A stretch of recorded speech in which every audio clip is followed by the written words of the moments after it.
Hey gang, Will here from the Ashland Fly Shop, and today we're talking about the holy water salmon fly hatch, and it's something that we really look forward to, and it's really the bright spot of trout fishing, I would say, for our region right here in Southern Oregon, and it's just a really neat hatch.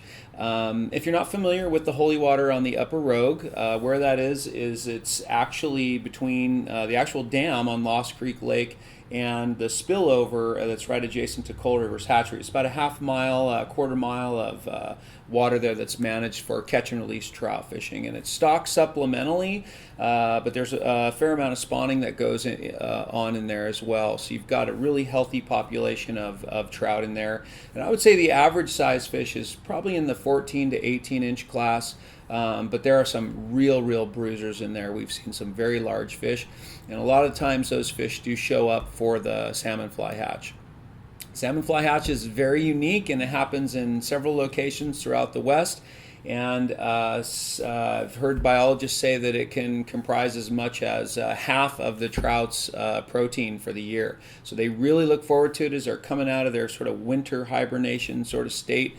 And these big insects that start to show up, they just really get on them. So it's very exciting, and it's really kind of a great look at what fly fishing is all about. And we really encourage people who are getting into the sport to really make some time to go up and check it out, or to fish the salmon flies somewhere, because it's such a great look at what fly fishing really is.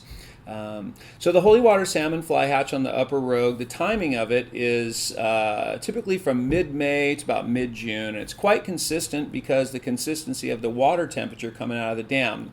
The flow of the Rogue is coming right out of Lost Creek Lake Dam, right there at the holy water. So it's very cold water, and that's what kind of triggers those fish into, the bugs into getting going, is water temps. And so we see that very consistently through the years, whereas it'll fluctuate a little bit downstream, where it's a little more natural sort of flow regime downstream in the actual Rogue. But the holy water, the flow and the temperature is very specific and very consistent. Now the flows this year, and what we're looking at, we've had a lot of precipitation, we have a lot of snow melt to go through, and typically it's when we start to see a lot of our first real warm temps in that mid-May time of year. So I expect that we're going to see a lot of water up there. So be prepared for that.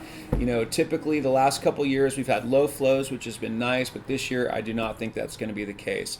But the fish will still be on the bugs will still be there. It's just a matter of adjusting your techniques and tactics a little bit to those flows. Can play havoc with the fishing a bit, but it's really not too bad. So it's still worth going. It's a little intimidating, but salmon flies, typically you want to fish the edges. You don't necessarily have to fish, the very middle of the stream.